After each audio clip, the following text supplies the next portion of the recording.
Meu nome é Elias, e essa é a minha história. Desde os primeiros momentos de minha vida, senti o chamado de Deus pesando sobre mim. Cresci em Tisbe, uma cidade de Gileade, sempre ciente da presença e da soberania do Senhor. Em meio a um período turbulento em Israel, sob o reinado de Acabe, eu me levantei como um profeta do Senhor. Acabe e sua esposa, Jezabel, haviam conduzido o povo à adoração de Baal, um deus pagão, desafiando a fidelidade ao verdadeiro Deus de Israel.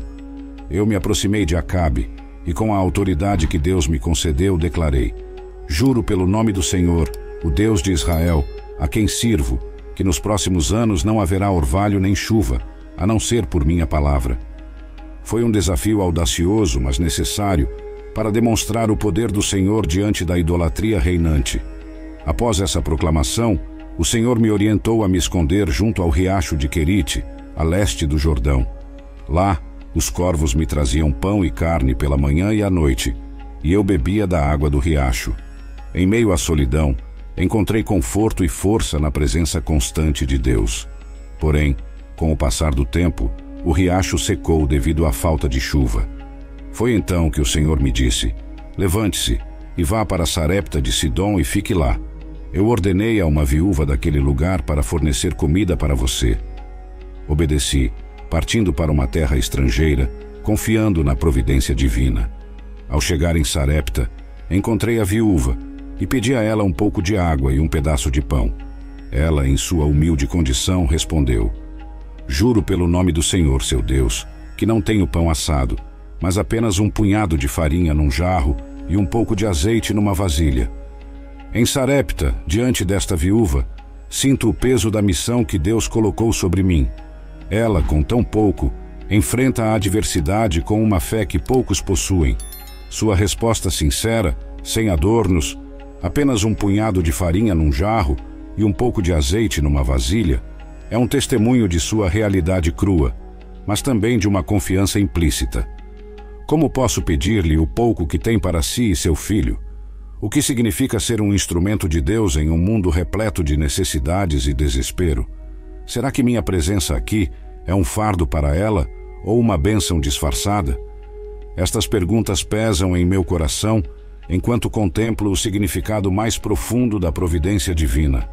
Esta mulher, representando tantos outros que lutam silenciosamente em suas dificuldades diárias, me mostra uma face de fé que raramente é vista nos palácios e templos. Sua fé não é proclamada com grandes palavras ou gestos, mas sim em um sussurro de esperança, na beira da resignação. Deus me guiou até aqui, até esta humilde casa em Sarepta, para um propósito maior do que posso compreender agora. Em sua simplicidade, esta mulher e seu filho estão prestes a serem testemunhas de um milagre, mas talvez o verdadeiro milagre seja a fé inabalável em meio à adversidade. Deus, em sua sabedoria, escolheu este lugar, esta mulher, para mostrar seu poder e amor.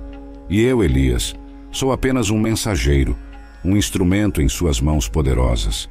Que esta experiência em Sarepta sirva como um lembrete humilde de que, mesmo na maior das necessidades, a provisão de Deus está sempre ao nosso alcance, muitas vezes de maneiras que não esperamos ou entendemos imediatamente. Disse então a viúva: não tenha medo, vá para casa e faça o que disse, mas primeiro faça um pequeno pão com o que tem e traga-o para mim. Depois faça algo para você e seu filho, pois assim diz o Senhor, o Deus de Israel: o jarro de farinha não se esgotará e a vasilha de azeite não ficará vazia até o dia em que o Senhor enviar chuva sobre a terra. E assim foi. A viúva, seu filho e eu nos alimentamos por muitos dias, e conforme a palavra do Senhor, a farinha e o azeite não se esgotaram. Durante minha estadia com a viúva, seu filho adoeceu gravemente e veio a falecer. Aflita, ela me confrontou, questionando se minha presença trouxera seu pecado à lembrança, resultando na morte de seu filho. Peguei o menino dos braços dela, o levei ao quarto onde eu estava hospedado e o coloquei em minha cama. Clamei ao Senhor: ó Senhor meu Deus, também vais trazer desgraça sobre esta viúva que me acolheu, fazendo morrer o filho dela? Estendi-me sobre o menino 3 vezes e clamei ao Senhor: ó Senhor meu Deus, faze voltar a vida deste menino. E o Senhor ouviu minha súplica. A vida do menino voltou, e ele reviveu. Desci com ele do quarto e o entreguei à sua mãe. A viúva então exclamou: agora sei que tu és um homem de Deus e que a palavra do Senhor da tua boca é verdadeira. Após esses eventos, o Senhor me disse: vá apresentar-se a Acabe, pois enviarei chuva sobre a terra. Assim, preparei-me para enfrentar Acabe. No caminho, encontrei Obadias, um devoto seguidor do Senhor, que havia escondido 100 profetas do Senhor para protegê-los de Jezabel. Obadias reconheceu-me e ajoelhou-se diante de mim. Eu lhe pedi que fosse dizer a Acabe que eu estava ali. Quando Acabe me viu, acusou-me de ser o perturbador de Israel. Respondi firmemente: não perturbei Israel, mas tu e a casa de teu pai, quando abandonastes os mandamentos do Senhor e seguistes os Baalins. Enfrentando Acabe, sinto a tensão da verdade contra o poder. Suas palavras, o perturbador de Israel, reverberam em minha mente, acusando-me de ser a causa do tumulto em Israel. No entanto, sei que a verdadeira perturbação vem daqueles que abandonaram os caminhos do Senhor. A ironia de suas palavras não me escapa. Ele, um rei que se desviou, vê em mim um profeta de Deus, a fonte de seus problemas. Minha resposta a ele não é apenas uma defesa, mas um pronunciamento profético. Não perturbei Israel, mas tu e a casa de teu pai, quando abandonastes os mandamentos do Senhor e seguistes os Baalins. Estas palavras não são minhas, mas do Senhor. Elas carregam um peso, uma autoridade que transcende minha própria pessoa. Eu sou apenas um veículo, um mensageiro da verdade divina. Neste momento, sinto o peso da responsabilidade de ser um profeta. Não é uma tarefa fácil confrontar um rei, denunciar sua idolatria e corrupção. Há um risco, um perigo inerente, mas a coragem de falar a verdade vem da minha fé inabalável no Deus de Israel.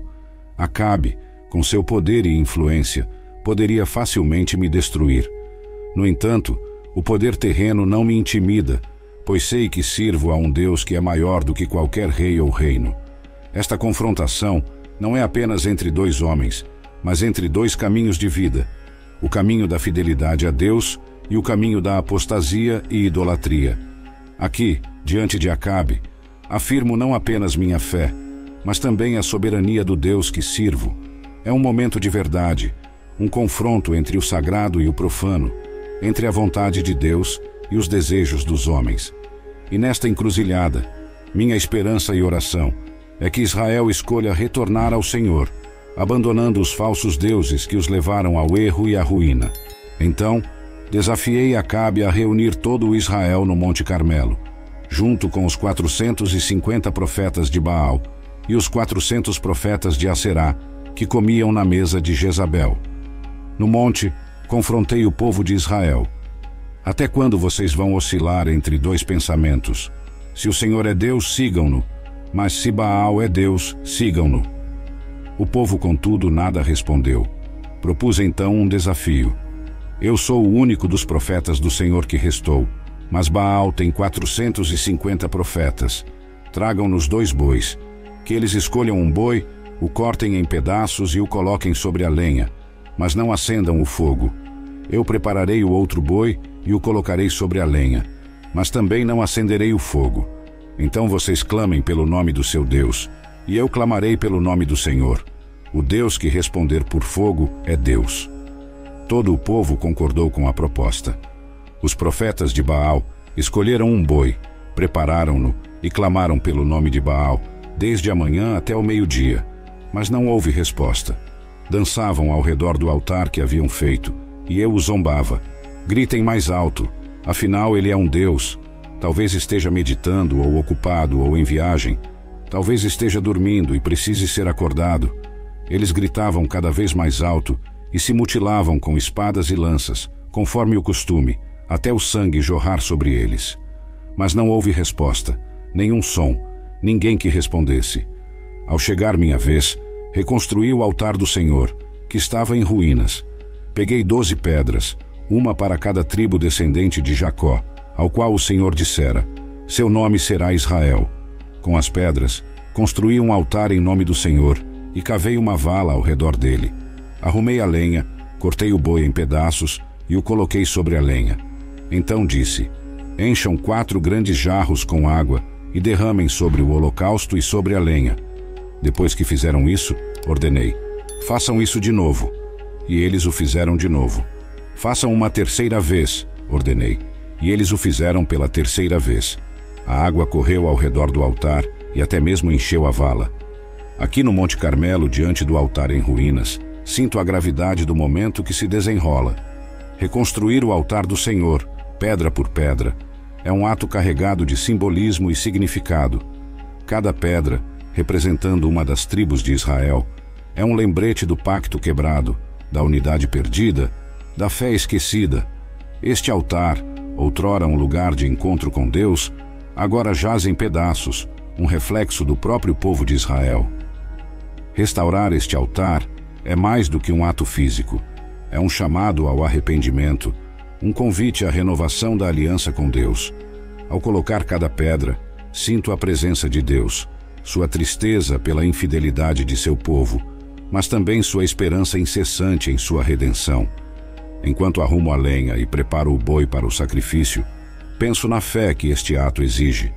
Derramar água sobre o altar, uma e outra vez, parece um contrassenso, especialmente em tempos de seca. Mas é uma demonstração poderosa da confiança em Deus, um desafio ao óbvio, uma fé que transcende a lógica humana. Este ato, inundando o altar, não é apenas para mostrar o poder de Deus, mas para eliminar qualquer dúvida sobre o milagre que está prestes a acontecer. Quero que todos vejam que não há truques, nenhuma manipulação humana, apenas a pura manifestação do poder divino. Sinto uma mistura de expectativa e serenidade. Sei que Deus responderá, mas também reconheço a magnitude do que estou pedindo.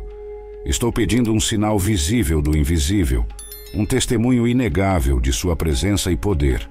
Neste altar, reconstruído com fé e esperança, estou fazendo mais do que preparar um sacrifício. Estou preparando o palco para um encontro entre Deus e seu povo, um momento de revelação, de restauração, de renovação.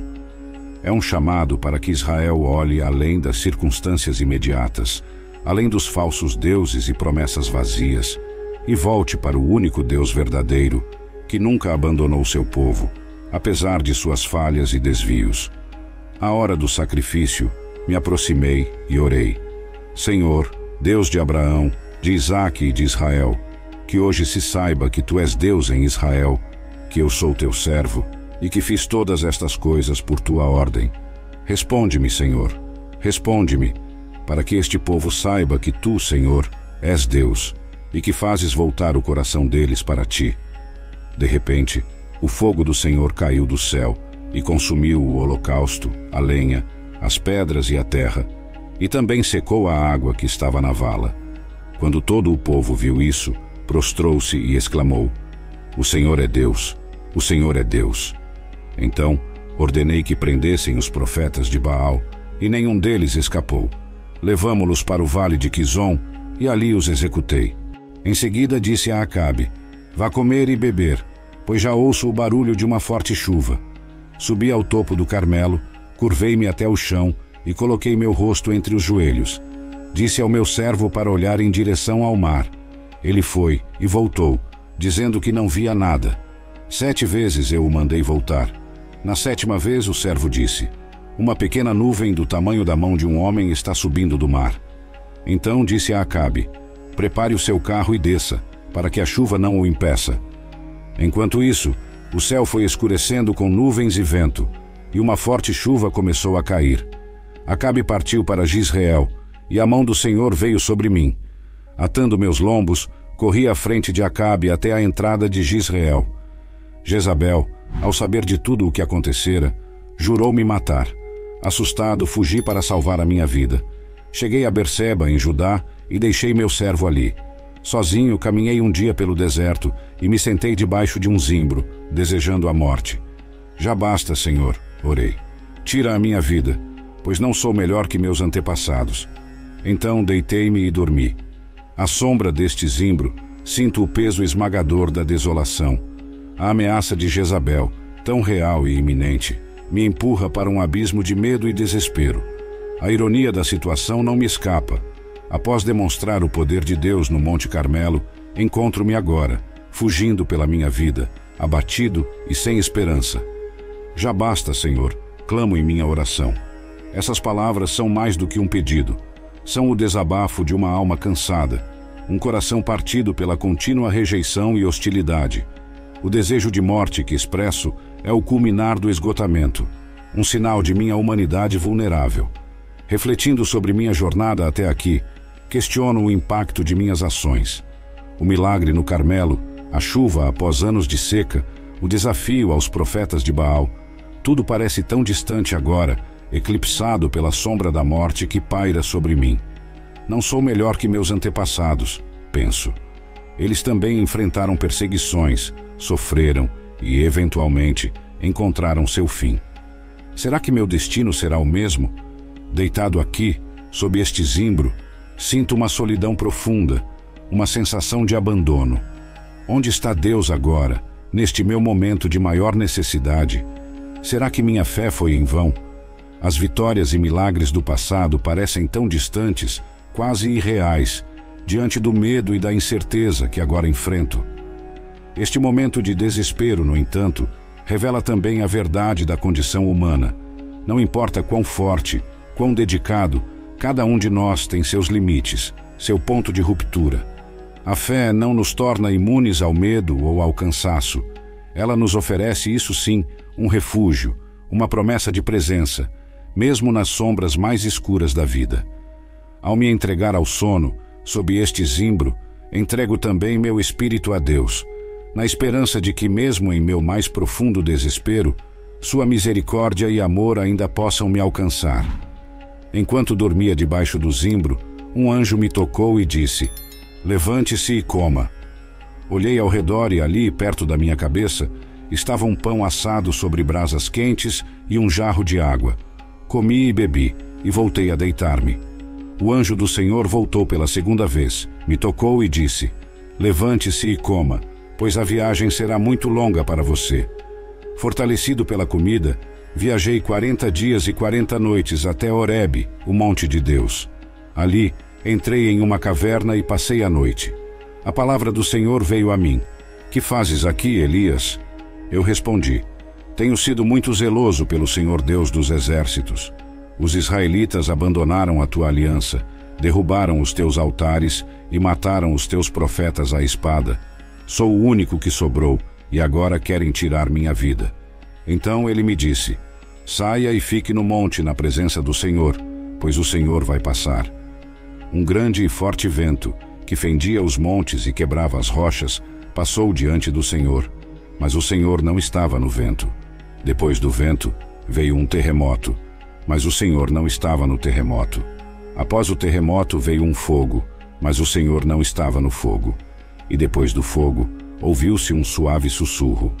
Quando ouvi, cobri o meu rosto com o manto e saí, ficando na entrada da caverna. Então uma voz me disse: "Que fazes aqui, Elias?"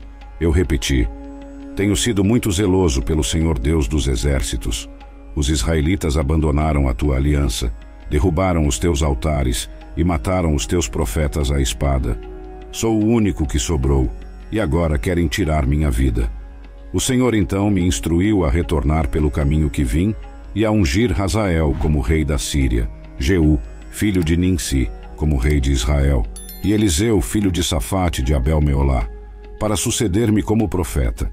O Senhor também me assegurou que havia preservado 7.000 em Israel, que não se dobraram a Baal. Enquanto sigo as instruções do Senhor, uma nova sensação de propósito se instala em meu coração. Este chamado para ungir Hazael, Jeú e Eliseu não é apenas uma série de tarefas a serem cumpridas. É um sinal da contínua obra de Deus na história. A cada passo, cada unção, sinto-me como parte de um plano maior, um desígnio divino que se desdobra através dos séculos. Ungir Hazael como rei da Síria e Jeú como rei de Israel carrega um peso político e espiritual significativo.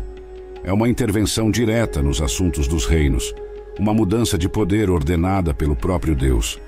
penso sobre os impactos e as transformações que essas ações trarão, as ondas de mudança que irão emanar por toda a região. É uma responsabilidade imensa e, ao mesmo tempo, um lembrete da soberania de Deus sobre as nações. O ato de ungir Eliseu como meu sucessor é particularmente pungente. Vejo neste jovem não apenas o futuro da profecia em Israel, mas também a continuidade da missão que comecei. Eliseu carregará a tocha adiante, falando a verdade ao poder, desafiando a idolatria e lembrando Israel de seu Deus. Em Eliseu, vejo a promessa de Deus se renovando, a chama da fé sendo passada para a próxima geração, a revelação de que Deus preservou 7.000 em Israel que não se dobraram a Baal é uma fonte de grande conforto e encorajamento. No meu momento de maior desespero, senti-me sozinho, como se fosse o último fiel remanescente. Agora vejo que não estou só. Há um remanescente, uma comunidade de fé que permaneceu firme, apesar das pressões e tentações. Esta não é apenas uma notícia reconfortante, é um lembrete da fidelidade de Deus, que mesmo nos momentos mais sombrios, Ele preserva um povo para si. Este novo capítulo da minha jornada, impregnado de unções e promessas, renova minha fé e foco. Entendo agora que, mesmo quando me sinto perdido, Deus está trabalhando, tecendo os fios da história em uma tapeçaria maior do que qualquer um de nós pode ver ou entender. Minha tarefa, então, é confiar, obedecer e seguir em frente, sabendo que faço parte de algo muito maior do que minha própria história. Segui as instruções do Senhor e parti para encontrar Eliseu, filho de Safate. Encontrei-o arando com 12 juntas de bois, e ele estava com a 12ª. Ao passar por ele, lancei meu manto sobre ele. Eliseu então deixou os bois e correu até mim. Deixa-me despedir de meu pai e de minha mãe, e então te seguirei, disse ele. Eu respondi, vai e volta. Lembra-te do que fiz contigo. Eliseu se despediu de sua família, pegou a junta de bois e o sacrificou. Usou os equipamentos de arar para cozinhar a carne e a deu ao povo, e eles comeram. Depois disso, ele se levantou, partiu e passou a seguir-me. Algum tempo depois, fui confrontado novamente por Acabe. Nabote, um gisraelita, possuía uma vinha em Jizreel, perto do palácio de Acabe. Acabe queria a vinha para transformá-la em um jardim de hortaliças, pois estava perto de seu palácio. Ele ofereceu a Nabote um preço melhor ou uma vinha melhor em troca, mas Nabote recusou, dizendo, o Senhor me livre de te dar a herança de meus antepassados. Jezabel, então, tramou para que Nabote fosse falsamente acusado e executado, permitindo a Acabe tomar posse da vinha. O Senhor me enviou a Acabe, e eu encontrei-o na vinha de Nabote. Disse a ele, assassinaste e também tomaste posse? E profetizei, no lugar onde os cães lamberam o sangue de Nabote, os cães lamberão o teu próprio sangue. Acabe se humilhou diante do Senhor, após ouvir minha profecia, rasgando suas roupas, vestindo-se de pano de saco e jejuando. O Senhor então me disse, viste como Acabe se humilhou diante de mim? Por causa disso, não trarei o desastre durante a sua vida, mas na vida de seu filho. Observo Acabe, o rei de Israel, em um estado de humilhação e arrependimento diante do Senhor, e não posso deixar de me sentir perplexo e, de certa forma, comovido.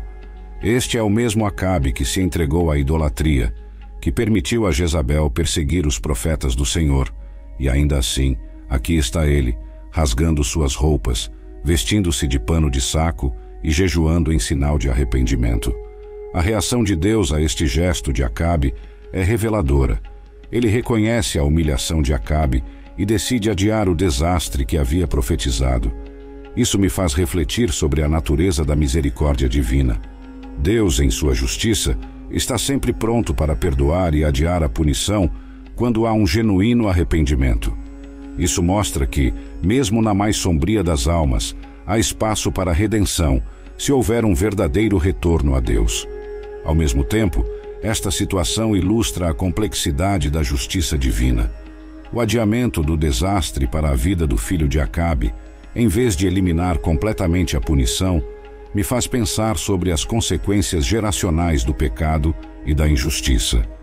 A maldade de um líder não afeta apenas a ele mesmo, mas pode ter ramificações que se estendem por gerações.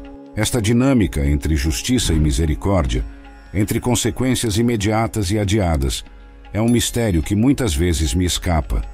No entanto, serve como um lembrete de que os caminhos de Deus são mais altos do que os nossos e que seu entendimento vai além do que podemos compreender. A humildade de Acabe, embora tardia, e a resposta de Deus me lembram que nunca é tarde para se arrepender e que Deus sempre está pronto a ouvir e responder a um coração contrito. Esta lição é um chamado para todos nós, para sempre nos lembrarmos de buscar a Deus com sinceridade, reconhecendo nossos erros e buscando sua misericórdia. Meus dias continuaram a ser marcados por confrontos e mensagens proféticas. Houve um episódio em que Acasias, filho de Acabe, caiu da sacada de seu palácio em Samaria e ficou gravemente ferido. Ele enviou mensageiros para consultar Baal-Zebube, o deus de Ecrom, sobre sua recuperação. No entanto, o anjo do Senhor me instruiu a interceptar os mensageiros do rei e a perguntar-lhes: é porque não há Deus em Israel que vocês vão consultar Baal-Zebube, o deus de Ecrom? Portanto, assim diz o Senhor: você não sairá da cama onde está deitado, certamente morrerá. Os mensageiros retornaram a Acasias, que ao saber que eu era o responsável pela mensagem, enviou um capitão com 50 homens para me prender. O capitão me encontrou sentado no alto de um monte e disse: homem de Deus, o rei diz, desça. Mas eu respondi: se sou homem de Deus, que desça fogo do céu e consuma você e seus 50 homens. E o fogo desceu do céu e os consumiu. Acasias enviou outro capitão com seus 50 homens, e o mesmo aconteceu. No terceiro grupo, o capitão se ajoelhou diante de mim e implorou por sua vida e a vida de seus homens. O anjo do Senhor me disse para ir com ele. Então eu desci e repeti a Acasias a mesma profecia, que ele morreria em sua cama. E assim aconteceu. Meus últimos dias na terra se aproximavam. Eu e Eliseu partimos de Gilgal. Eu disse a Eliseu para ficar, pois o Senhor me enviara a Betel. Mas Eliseu respondeu: juro pelo nome do Senhor e por tua vida que não te deixarei. Então fomos juntos a Betel. Os profetas de Betel vieram a Eliseu e lhe disseram: sabes que o Senhor vai levar teu mestre hoje? E ele respondeu: sim, eu sei, fiquem calados. De Betel, o Senhor me enviou a Jericó, e de Jericó ao Jordão. Em cada lugar, Eliseu insistiu em me acompanhar, e os profetas locais repetiam a mesma mensagem sobre minha iminente partida. Chegando ao Jordão, 50 profetas nos observavam à distância. Peguei meu manto, enrolei-o e bati nas águas. Elas se dividiram para um lado e para o outro, e atravessamos em terra seca. Enquanto viajo de Betel a Jericó e de lá ao Jordão, sinto a proximidade de um fim que se aproxima. A cada passo, a cada parada, a presença fiel de Eliseu ao meu lado é um lembrete constante de que minha jornada terrena está chegando ao seu clímax. Os profetas locais, com suas palavras sobre minha iminente partida, adicionam um tom solene a cada encontro. Há uma certa beleza nesta peregrinação final, marcada por despedidas e pela transmissão de um legado. Observo Eliseu, vejo sua determinação em não me deixar, e sinto um misto de orgulho e tristeza. Ele representa a continuidade do trabalho que comecei, a perpetuação da palavra do Senhor em Israel.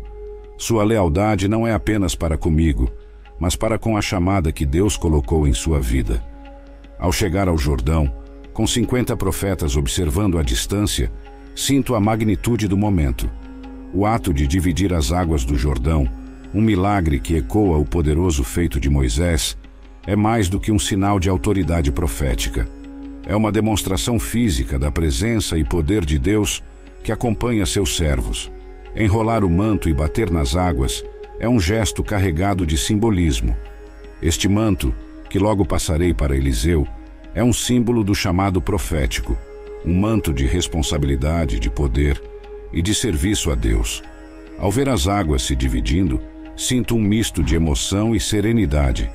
É um sinal de que Deus está comigo até o fim, confirmando minha missão e preparando o caminho para aqueles que virão depois de mim. Esta jornada final é um tempo de reflexão e antecipação. Reflexão sobre a vida que vivi, os desafios que enfrentei e a fidelidade de Deus em cada etapa. Antecipação do que está por vir, não só para mim, mas para Eliseu e para Israel. Atravessar o Jordão em terra seca é um passo final, um fechamento simbólico de um capítulo, mas também o início de algo novo, algo que Deus continuará a fazer muito depois de minha partida. Depois de atravessarmos o Jordão, Eliseu disse-me: "Peça-me o que quiser antes que eu seja levado para longe de você." Eu perguntei: "O que você quer?" Eliseu respondeu: "Que me seja concedida uma porção dobrada do teu espírito." Eu disse: "Você pediu uma coisa difícil. No entanto, se você me ver quando for levado de você, isso lhe será concedido. Se não, não acontecerá." Enquanto caminhamos juntos, Eliseu e eu, após atravessar o Jordão, suas palavras ressoam em meu coração: "Peça-me o que quiser antes que eu seja levado para longe de você." Esta é uma pergunta carregada de significado, uma oportunidade para Eliseu expressar o desejo mais profundo de seu coração. Quando Eliseu pede uma porção dobrada do teu espírito, percebo a grandeza de sua ambição e a sinceridade de seu compromisso com o chamado profético. Ele não busca riquezas, poder ou honra pessoal, mas um profundo compartilhamento do Espírito que me moveu em meu ministério. Este pedido revela seu desejo de não apenas continuar, mas de expandir o trabalho que iniciei. "Você pediu uma coisa difícil", eu respondo. Esta não é uma recusa, mas um reconhecimento da magnitude de seu pedido. A porção dobrada do Espírito não é algo que posso conceder por minha própria vontade ou poder. É um dom de Deus, concedido àqueles que Ele escolhe e capacita. A condição que imponho: se você me ver quando for levado de você, isso lhe será concedido. Se não, não acontecerá. Não é um teste arbitrário, mas uma questão de fé e preparação. Ver-me ser levado é testemunhar um momento de revelação divina, uma experiência que transcende o comum e entra no domínio do sagrado. Neste pedido de Eliseu, vejo não apenas a transmissão de um manto, mas a continuidade de uma missão. É um momento de transição, onde o antigo e o novo se encontram, onde o legado de um profeta está prestes a ser passado para outro. Este pedido e minha resposta sinalizam uma mudança de era, uma nova fase no plano divino para Israel. Refletindo sobre este momento, sinto uma mistura de emoções: esperança pelo futuro, tristeza pela partida iminente e uma profunda gratidão por ter um sucessor como Eliseu, que carrega uma visão tão grandiosa e um coração tão dedicado ao serviço de Deus. Enquanto continuávamos andando e conversando, de repente um carro de fogo com cavalos de fogo apareceu e nos separou. Então, fui levado ao céu em um redemoinho. Eliseu viu isso e clamou: meu pai, os carros e os cavaleiros de Israel." E ele não me viu mais. Eliseu então pegou suas próprias roupas e as rasgou em duas partes. Ele pegou o meu manto que havia caído de mim e voltou e parou à margem do Jordão. Pegou o manto que havia caído de mim, bateu nas águas e perguntou: "Onde está o Senhor, o Deus de Elias?" Quando ele bateu na água, ela se dividiu para um lado e para o outro, e Eliseu atravessou. Os profetas de Jericó que estavam observando disseram: "O espírito de Elias repousa sobre Eliseu." E foram ao seu encontro e se inclinaram ao chão diante dele. Assim, minha jornada terrena chegou ao fim, mas meu legado continuou através de Eliseu e das muitas gerações que se seguiram, lembrando sempre do poder e da fidelidade do Deus de Israel. Meu nome é Elias, e essa é a minha história.